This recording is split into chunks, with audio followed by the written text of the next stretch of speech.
Good morning everyone. So continuing further with isomerism, today we are going to start with a topic called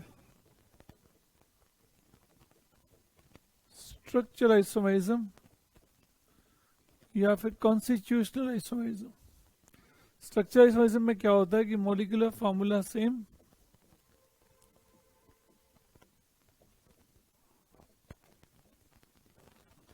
but structural arrangement become different.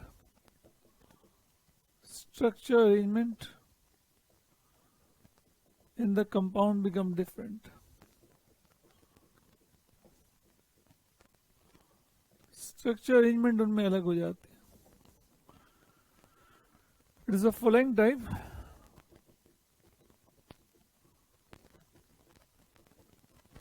अलग अलग type का होता है। पहला chain isomerism, दूसरा position isomerism,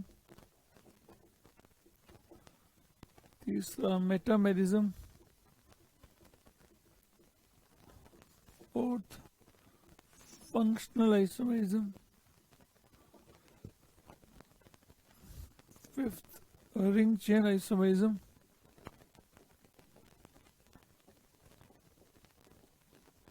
and sixth is called tautomerism.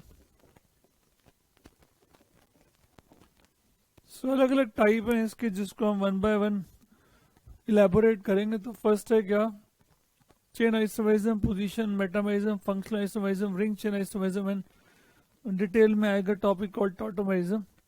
So what is structural isomerism is molecular formula same but structure arrangement in the compound become different. So अलग अलग तरह का जैसे जैसे एग्जाम्पल देते जाएंगे समझ में आता जाएगा। तो पहला आता है चेन आइसोमेरिज्म, नोट करिए।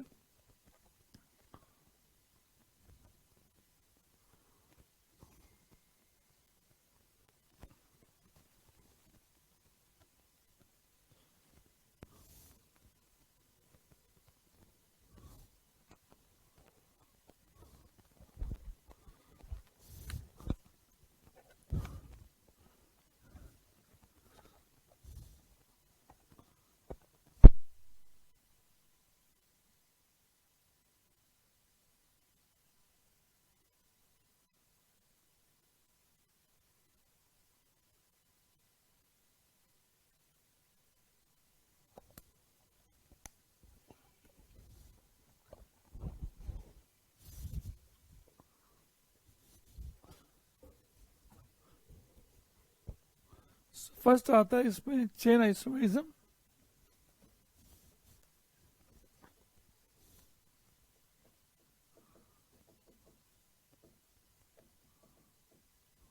अब चेन आइसोमेरिज्म में क्या होगा, molecular formula remain same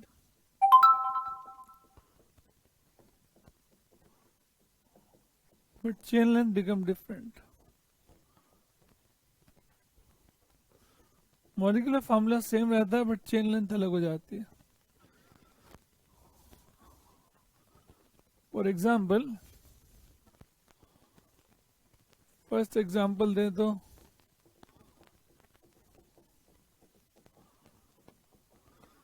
this is n-pentane, this is isopentane and third is neopentane. तो n-pentane, isopentane, neopentane अगर देखेंगे तो फर्स्ट में 5 की चेन है, फिर 2 मिथाइल ब्यूटेन हो गया, फिर 2 डाइमिथाइल प्रोपेन हो गया। तो प्रिंसिपल चेन में यहाँ 5 कार्बन, यहाँ 4, यहाँ 3 is called chain isomerism. Second cyclic में देख सकते हैं आप लोग,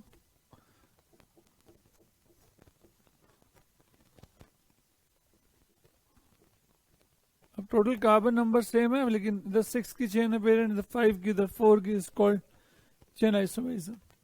सो molecular formula remain same but the chain length become different, is called chain isomerism.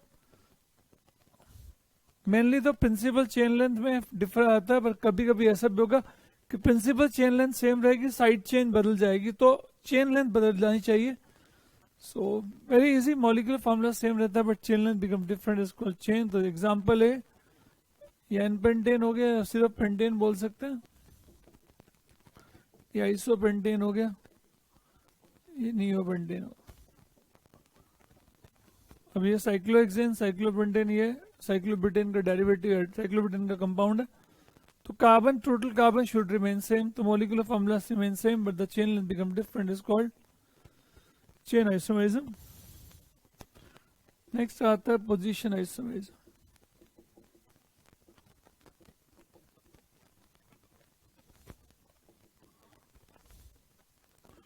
Obvious बात है, मॉलिक्यूलर फॉर्मूला तो सेम ही रहेगा. Position of the multiple bond of the function group, position of the multiple bond of the function group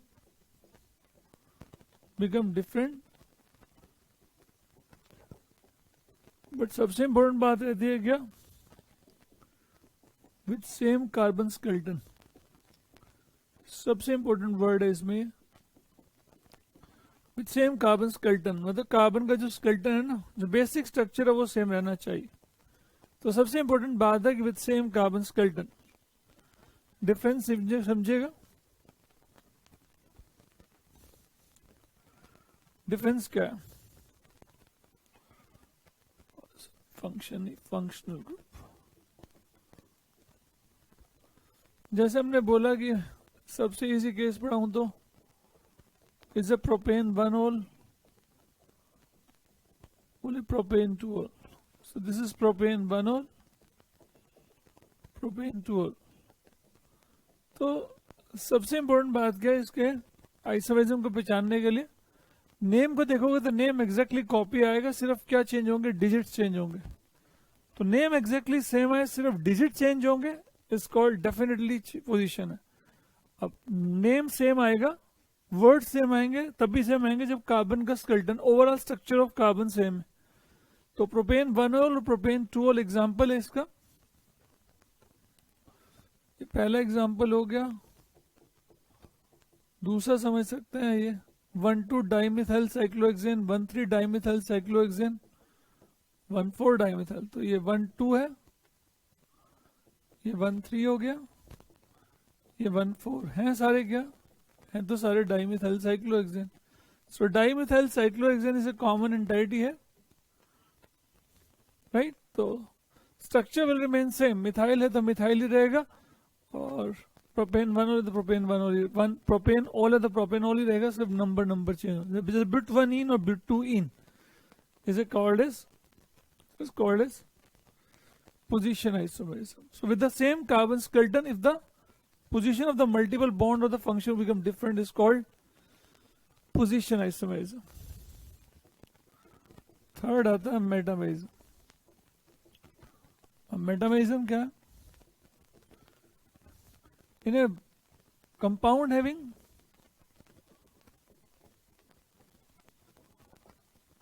bivalent functional group,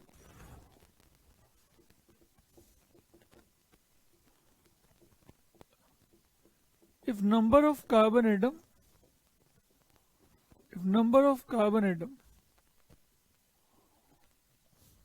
on both number of carbon in the alkyl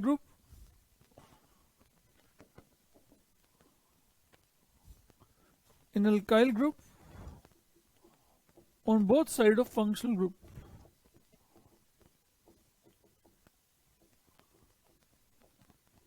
become different. अब समझने वाली बात है इसको. अब ये किसमें होगा, ये मेटामेरिज्म बहुत स्पेशल तरह का आइसोमेरिज्म है, सिर्फ उनमें होता है जिनमें एक बाइवेलेंट फंक्शनल ग्रुप है. बाइवेलेंट मतलब जिसके दोनों तरफ अल्काइल होता है. फॉर एग्जांपल ईथर्स, पहला है ईथर. तो ईथर में जानते हैं, अब लेफ्ट में है 2 कार्बन, राइट में 2 कार्बन, तो इसका नाम है इथोक्सी इथेन. अगर मैं चेंज कर दूं, अब लेफ्ट में 3 कार्बन होगा, राइट में 1, तो इधर 2 थे उधर 3 हो गए, इधर 2 थे उधर 1 हो गए, इस बिकम 1 मिथोक्सी प्रोपेन. तो 1 मिथोक्सी प्रोपेन हो गया. सो अब कंफ्यूजन अवॉइड करने के लिए एक एग्जांपल और लिखता हूं मैं, सो दैट आप समझ पाए.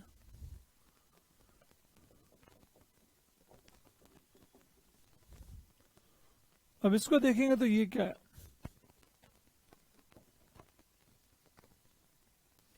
बोले ये क्या है, अब ध्यान से देखेंगे तो चेन तो 3 की है, तो ये क्या है, इज इट 2 मिथॉक्सी प्रोपेन। सो अब तीनों में एक रिलेशन सेटअप करेंगे, समझेंगे आप। अभी फर्स्ट है, ये फर्स्ट, ये सेकंड और ये थर्ड। अब फर्स्ट और सेकंड को देखो और फर्स्ट और थर्ड को देखो, तो ये है बेटा मेटामर्स। कैसे, इसके लेफ्ट में 2, राइट में 2, लेफ्ट में 3, राइट में 1, लेफ्ट में 3, राइट में 1, तो दोनों साइड पे क्या चेंज हो गया, नंबर ऑफ कार्बन एटम। पता किस लगेगा, बहुत आसान तरीका है, जब इसका प्रीफिक्स भी चेंज होगा और वर्ड रूट भी चेंज होगा। इथॉक्सी मिथॉक्सी हो गया और इथ का जगह प्रॉप हो गया। लेकिन अब 2 और 3 को ध्यान से देखोगे तो क्या है, 2 और 3 तो एग्जैक्ट कॉपी नेम है, तो आपस में वो मेटामर नहीं है, दे आर पोजीशन आइसोमर्स। तो पोजीशन और मेटामर में डिफरेंशिएट करना बहुत आसान है। इधर देखो, इधर 1 था, इधर भी 1 था, इधर 3 था, इधर भी 3 थे, तो सिर्फ नंबर चेंज हुआ, तो नेम एग्जैक्टली कॉपी आ गया, इसे बोलते हैं पोजीशन। तो डिफरेंशिएट करने के लिए होगा। अब स्टूडेंट आर्ग्यूमेंट कर सकता है जी, इधर को चेन भी तो बोल सकते थे, इसमें 3 की चेन है जिसमें 2 की चेन है। लेकिन मेटामर सिर्फ उन कंपाउंड में होता है जिनके दोनों साइड अल्काइल ग्रुप है, तो जिनके दोनों साइड अल्काइल होंगे वहां चेन बोलने की बजाय आप मेटामर बोलेंगे।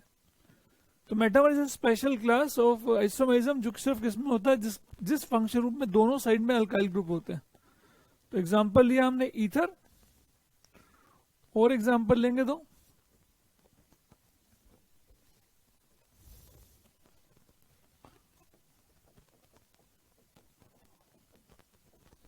थायो ईथर, ओ की जगह एस आ जाए, डाईथाइल थायो ईथर हो गया।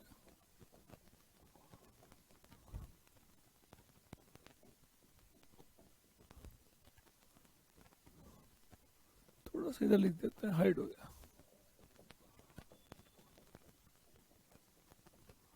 तो इसको बोलते हैं डाई इथाइल थायो ईथर, ये मिथाइल एन प्रोपाइल थायो ईथर। 2 डिग्री अमीन में ऐसा हो सकता है।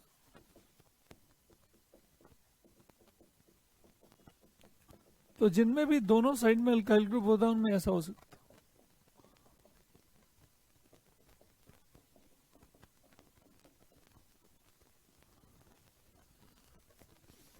3 डिग्री अमीन में ऐसा हो सकता है।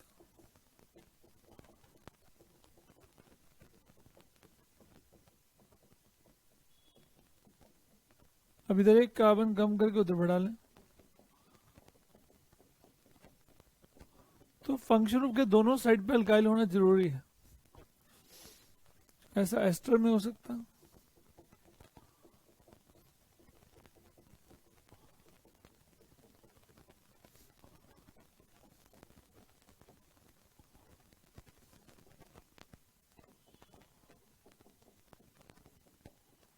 ये क्या है, इथाइल इथेनोएट, इथाइल इथेनोएट। अब इथाइल की जगह क्या हो गया, मिथाइल, और इसकी जगह हो गया प्रोप, तो ethyl ethanoate methyl propanoate.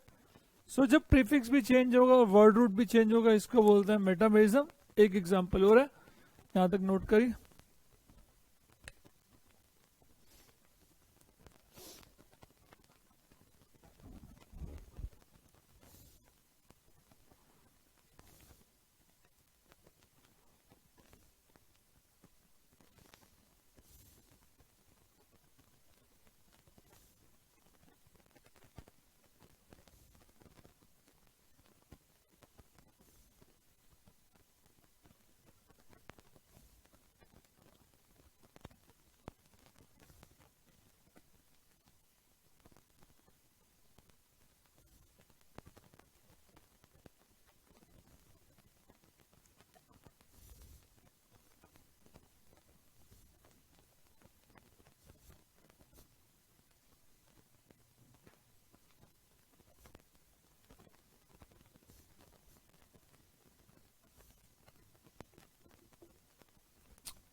Ketones,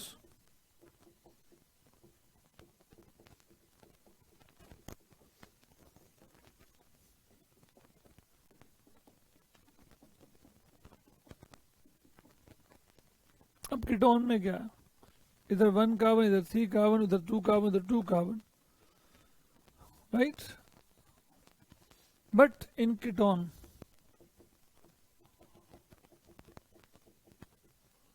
metamer can be termed as, can also be termed as position iso.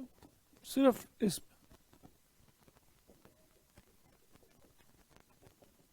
क्यों ऐसा बोल सकते हैं? क्योंकि वैसे नाम देखा जाए तो इसका नाम होगा पेंटेन 2 ऑन, और वो देखा जाए तो पेंटेन 3 ऑन. ऐसा इसलिए हुआ क्योंकि ये बीच में जो डिफरेंशिएटिंग कार्बन है वो काउंटिंग में आता है, प्रिंसिपल चेन में आता है, जबकि बाकी सब में प्रिंसिपल चेन के बाद जो ग्रुप बीच में एक ग्रुप है, ये जो एक ग्रुप आता है फंक्शन, वो काउंटिंग को ब्रेक कर देता है, चेन को ब्रेक कर देता है. तो इधर ये प्रिंसिपल चेन का पार्ट है, इसलिए एक कीटोन में मेटामर को आप पोजीशन आइसोमर ही बोल सकते हैं. तो ये मेटामर तो है ही है, क्योंकि इधर 1 है, इधर 3, इधर 2 है, इधर 2, तो मेटामर तो है ही है. मेटामर के साथ कीटोन को आप, मेटामर को आप पोजीशन भी बोल सकते हैं. सो ये हो गया जी मेटामरिज्म. तो 3 हो गए, चेन, पोजीशन और metamerism.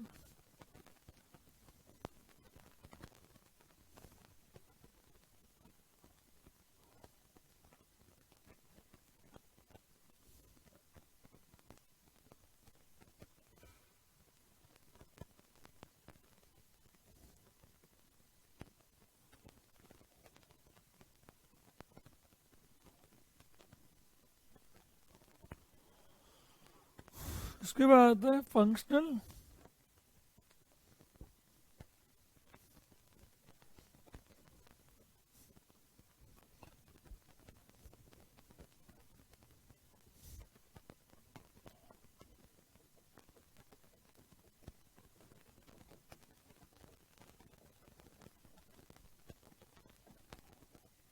Molecular formula same, obvious बात है,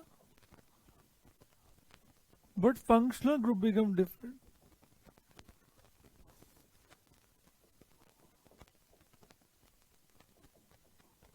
फंक्शन ग्रुप भी डिफरेंट हो जाए, सबसे आसान यही होता है. Alcohol and ether,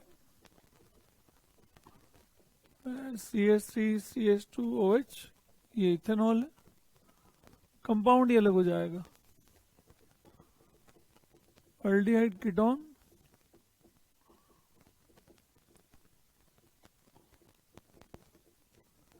acid and ester,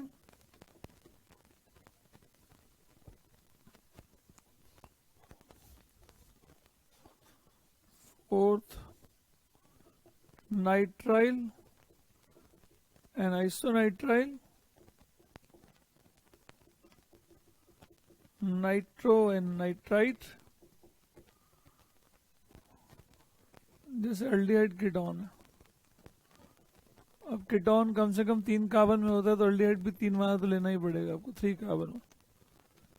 acid और एस्टर, इसको उधर ले जाओ, ये एस्टर बन जाएगा. Nitrile, आइसोनाइट्राइल,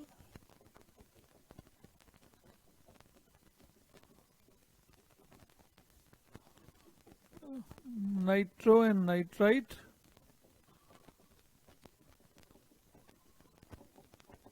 ethyl nitrite, nitroethane. But इनमें एक एक्सेप्शन भी आता है, एक्सेप्ट HCN और HNC. ये टार्टोमाइज्म का पार्ट है, तो टार्टोमाइज्म में पढ़ाऊंगा HCN और HNC. इसमें हाइड्रोजन शिफ्ट होता है एक पोजीशन से दूसरी पोजीशन पे, तो टार्टो. इधर भी एक एक्सेप्शन है, HNO, ये भी टार्टोमाइज्म का पार्ट है.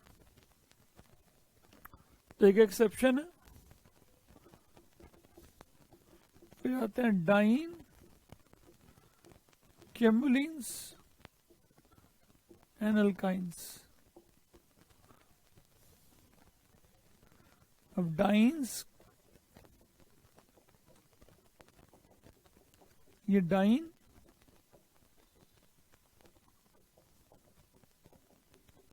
ये केमुलिन्स और अल्काइन. तीनों में दो दो पाई बॉन्ड है, बट सभी जानते हैं। अब डाइन और कैमुलिन्स,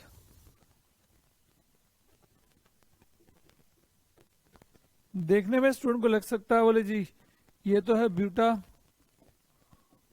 1,3 डाइन और ये है ब्यूटा 1,2 डाइन, फिर ये आपस में फंक्शनल कैसे हैं? लगते तो पोजीशन है। पोजीशन क्यों नहीं है समझेंगे, सबको मैंने वैसे कैमुलिन्स पढ़ा रखा है तो प्रॉब्लम तो नहीं आएगी।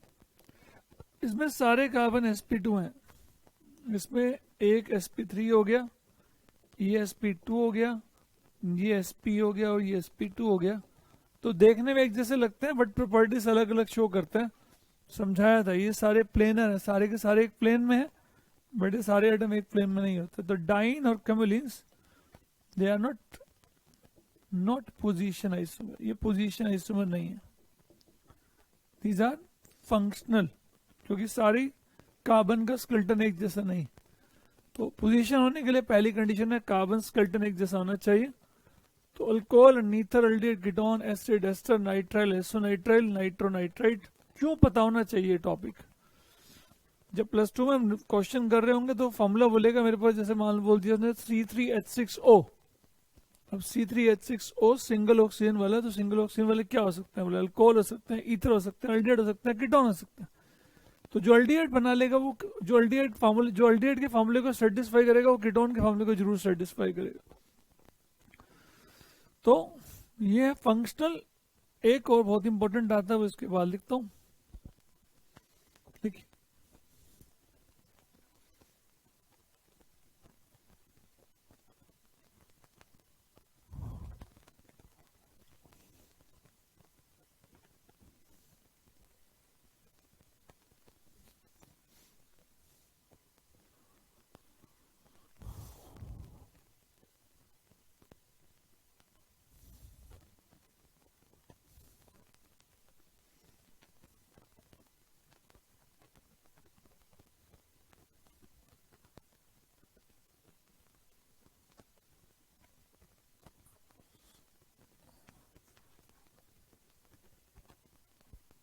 और the last but not the least,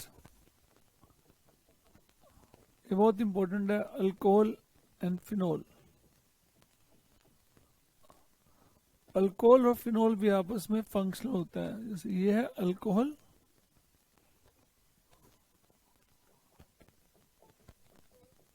और ये है फिनोल, क्योंकि जो टेस्ट लैब में अल्कोहल दिखाता है किसी रिएजेंट के साथ रिएक्शन पे, वो टेस्ट फिनोल नहीं दिखाता। तो alcohol phenol are totally different compound having different properties. So functional group different कहलाता है, तो डिफरेंट प्रॉपर्टीज है इनकी। सो ये alcohol phenol very important.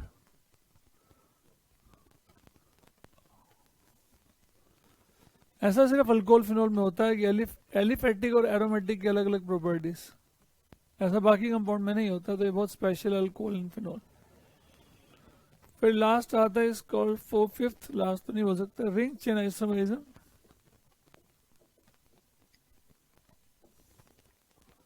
Molecular formula same but compound can exist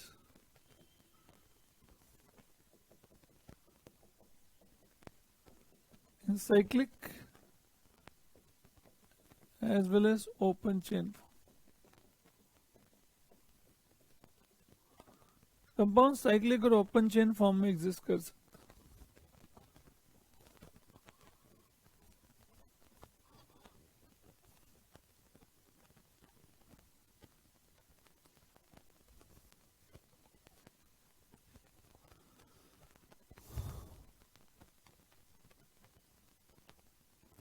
for example, एक अल्कीन और एक साइक्लोअल्केन आपस में इक्विवेलेंट होते हैं। तो प्रोपीन लिखें या साइक्लोप्रोपेन लिखें, एक ही बात है। तो alkene is equivalent to alkane. दूसरा, इधर एक बॉन्ड बढ़ा दो, अल्काइन कर दो, उधर भी एक बॉन्ड बढ़ा दो, बोले अल्काइन और साइक्लोअल्कीन इक्विवेलेंट होते हैं। तो इधर एक बॉन्ड बढ़ा है, उधर भी एक बॉन्ड बढ़ा, तो ये साइक्लोप्रोपीन हो गया। तो इनडायरेक्टली एक पाई बॉन्ड बढ़ेगा तो उधर भी एक पाई बॉन्ड बन जाएगा। तो एक पाई बॉन्ड एक साइक्लिक स्ट्रक्चर के इक्विवेलेंट होता है। तो इसको बोलते हैं compound can exist in cyclic as well open chain form is called ring chain isomerism. तो मॉलिक्यूलर फॉर्मूला सेम होगा but they will be existing like a ring and chain. तो जब भी एक अल्कीन बनेगा, अल्कीन का इक्विवेलेंट साइक्लिक जरूर होगा, राइट। किसी भी एक मॉलिक्यूल में, किसी भी एक मॉलिक्यूल कितना डिग्री ऑफ अनसैचुरेशन है, या कितना डिग्री ऑफ अनसैचुरेशन, या कितने अनसैचुरेशन मतलब कितने पाई बॉन्ड है, डायरेक्टली बोल सकते हैं। तो वो निकालने के लिए हमें निकालना पड़ता है, टॉपिक इज कॉल्ड, उसके बाद लिखता हूं, मैंने इतना लिख।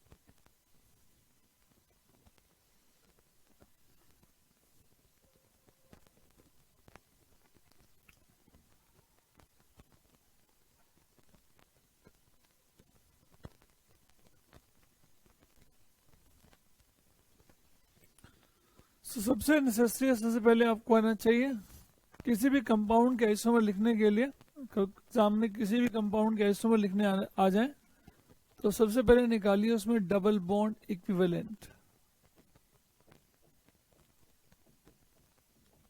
डबल बॉन्ड जैसी कितनी चीजें हैं, या फिर बोल सकते हैं डिग्री ऑफ अनसैचुरेशन क्या है, उसमें कितना unsaturation,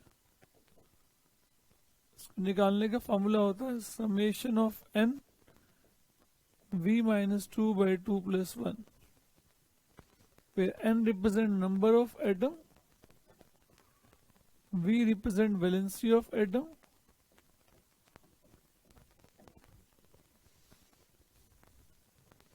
for example in C3H6O double bond equivalent निकालना हो तो इसका मतलब क्या हो, डबल बॉन्ड इक्विवेलेंट निकालने के लिए क्या करना पड़ेगा, समेशन ऑफ एन, एन क्या है, कार्बन, कार्बन कितने, तीन एटम है, वैलेंसी कितनी है 4, कार्बन एटम है 3, वैलेंसी कितनी है 4, प्लस हाइड्रोजन कितने हैं 6, वैलेंसी है 1, ऑक्सीजन कितने हैं 1, वैलेंसी कितनी है 2, तो 2 minus 2 divide by 2 plus 1, carbon कितने 3, वैलेंसी 4 माइनस 2, 6, 1 माइनस 2, 1, 2 माइनस 2, अब 2 माइनस 2 तो 0 ही हो गया, 6 माइनस 6 हो गया, ये प्लस 6 हो गया 0, तो वैल्यू आ गई 1। सो double bond equivalent 1 means, number 1 means compound में हैव, कंपाउंड में क्या हो सकता है, में have number 1 double bond, compound में या तो एक डबल बॉन्ड है या फिर कंपाउंड में एक रिंग है। तो C3H6 जो कंपाउंड है उसमें या तो एक डबल बॉन्ड है या फिर एक रिंग है। तो ये कितने काम आ सकता है मॉलिक्यूल स्ट्रक्चर लिखने के, टार्टोमेरिज्म पढ़ा दूं उसके बाद इसके आइसोमर लिखने सिखाऊंगा, क्योंकि अभी समझाएंगे तो थोड़ी गड़बड़ हो जाएगी। तो double bond equivalent means compound में है 1 डबल बॉन्ड और 1 रिंग, पहली बात। If double bond equivalent, if DBE is equal to 2, then compound may have, double bond equivalent अगर 2 आ गया तो कंपाउंड में क्या क्या हो सकता है, नंबर 1 2 डबल बॉन्ड हो सकता है, 2 डबल बॉन्ड मतलब 2 पाई बॉन्ड, या फिर एक ट्रिपल बॉन्ड हो सकता है। 2 डबल बॉन्ड का मतलब क्या होता है, एक डबल बॉन्ड एक साइक्लिक स्ट्रक्चर हो सकता है, 1 double bond plus 1 cyclic structure, या फिर 2 साइक्लिक स्ट्रक्चर हो सकता है। सो double bond equivalent, double bond जैसी चीजें, डबल बॉन्ड जैसी चीजें दो आ गई, तो डबल बॉन्ड जैसी चीजें क्या होती है, साइक्लिक ही होता है। तो दो डबल बॉन्ड हो तो या तो दो अलग अलग डबल बॉन्ड है, दो डबल बॉन्ड में दो पाई बॉन्ड होंगे, तो दो पाई बॉन्ड मतलब एक ट्रिपल बॉन्ड हो सकता है। दो डबल बॉन्ड मतलब दो साइक्लिक भी हो सकते हैं, या फिर एक डबल प्लस एक साइक्लिक हो सकता है। जैसे मैं आपको लिखना सिखाता हूँ इसके बाद।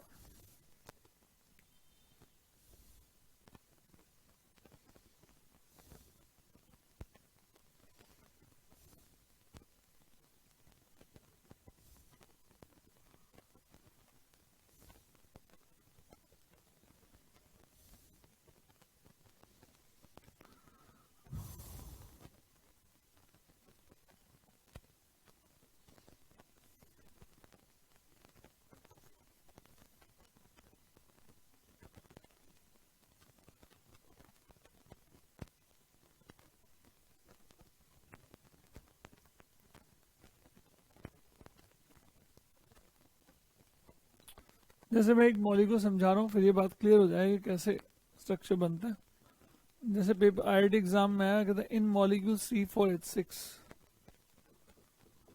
आइसोमर लिखने थे। तो पहले मैंने निकाला डबल बॉन्ड इक्विवेलेंट, कैसे, एन की वैल्यू 4 वैलेंसी कितनी 4 माइनस 2 प्लस 1, हाइड्रोजन कितने 6, 1 माइनस 2 डिवाइड बाई 2 प्लस 1, अभी कितना आ गया 8, 4 में 8 आ गया, 6 में से -6, 8 माइनस 6 2, 2 बाई 2 1, 1 प्लस 1 2 आ गया। अब डबल बॉन्ड इक्विवेलेंट 2 आ गया, तो इसका मतलब कंपाउंड में क्या हो सकता है, दो डबल बॉन्ड। तो पहले लिखिए दो डबल बॉन्ड वाले, 4 की चेन बना लीजिए, दो डबल बॉन्ड हो गए। और डबल बॉन्ड कहाँ कर सकते हो, यहाँ कर सकते हैं।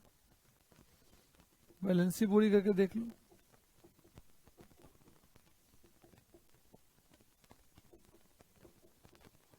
अब समझेगा।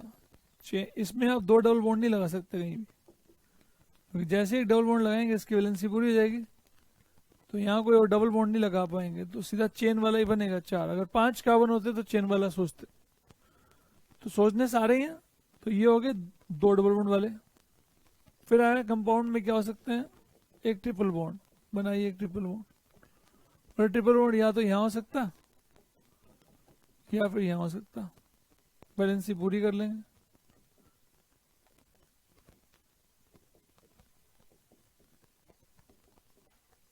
ट्रिपल बॉन्ड वाले बन गए। फिर कंपाउंड में एक डबल बॉन्ड एक साइक्लिक स्ट्रक्चर हो सकता। अब टोटल कार्बन कितने थे, 4, तो एक बार 4 वाला साइक्लिक बना सकते हैं। साइक्लिक के साथ एक डबल बॉन्ड भी होना चाहिए, 4 वाला रिंग हो गया। फिर 4 के बजाय 3 वाला रिंग बना सकते हैं। 3 वाला रिंग बनाएंगे तो एक मिथाइल को बाहर करना पड़ेगा। मिथाइल को बाहर करेंगे तो डबल बॉन्ड भी लगाना है, क्योंकि एक डबल बॉन्ड एक साइक्लिक है, तो डबल बॉन्ड कहाँ लगाए, स्टूडेंट बोलेगा यहाँ लगा दो, यहाँ लगा दो। अब इस डबल बॉन्ड इस पोजीशन पे लगाना, इस पोजीशन पे लगाना एक ही बात है, यहाँ लगा दो। तो एक डबल बॉन्ड एक साइक्लिक वाला क्या बन गया, बोले या तो 4 वाला रिंग या 3 वाला रिंग। टोटल कार्बन 4 है, तो 3 से छोटा रिंग बन नहीं सकता, 3 तो कम से कम चाहिए रिंग बनाने के लिए। अब फिर कौन चाहिए, बोले 2 साइक्लिक बाई साइक्लो, तो 4 कार्बन यू मिला दो, तो ये हो गया CH2, ये हो गया CH, ये हो गया CH। अब बिना इसके बनाने बैठे तो ऑब्वियस बात है कोई ना कोई जरूर आपसे रह जाएगा। तो जब तक आपको क्लासिफिकेशन नहीं पता होगी ना कि कंपाउंड में क्या क्या पॉसिबिलिटी है, you will not be able to draw. अब इतने सारे स्ट्रक्चर नहीं बना सकते थे अगर आप क्लासिफिकेशन नहीं करते। तो किसी भी कंपाउंड के जब भी आइसोमर दिए जाएंगे तो पहले क्या निकालेंगे, double bond equivalent. Double bond equivalent 1 आ गया, 1 आ गया, तो इसका मतलब डेफिनेटली वो उसमें एक डबल बॉन्ड है या एक साइक्लिक है। 2 आ गया तो 2 डबल बॉन्ड या फिर 2 साइक्लिक। 2 डबल बॉन्ड और एक ट्रिपल बॉन्ड एक ही बात होती है, या फिर एक डबल एक साइक्लिक, राइट। जनरली 2 या 3 से ऊपर बात नहीं आती। अगर डबल बॉन्ड इक्विवेलेंट 4 आ जाए, 4 किस में आ जाएगा, बोले बेंजीन में आ जाएगा। 3 तो क्या है, डबल बॉन्ड और एक रिंग, तो बेंजीन जैसा स्ट्रक्चर बनेगा। तो जब भी डबल बॉन्ड इक्विवेलेंट वैल्यू 4 से आगे चली जाएगी तो रिंग वाले सोचने शुरू कर देंगे। तो इतने लंबे लंबे चेन नहीं बनाने पड़ेंगे, just ring closing of the ring कर देंगे। तो क्लोजिंग ऑफ द कंपाउंड करके साइक्लिक स्ट्रक्चर बना लेंगे, मोस्टली बेंजीन वाले बनेंगे। तो जब भी डबल बॉन्ड इक्विवेलेंट 4 आ जाएगा तो 3 डबल बॉन्ड और एक साइक्लिक स्ट्रक्चर उसमें होता है, तो डेफिनेटली वो बेंजीन वाला मॉलिक्यूल। सो आज हमने 5 तरह का आइसोमरिज्म पढ़ा। 5 तरह के आइसोमरिज्म में क्या है? चेन, पोजीशन, मेटामरिज्म, फंक्शनल और रिंग चेन। तो पहले आप इस टॉपिक को रिवाइज करेंगे and question related to this will be done in the live class. Thank you.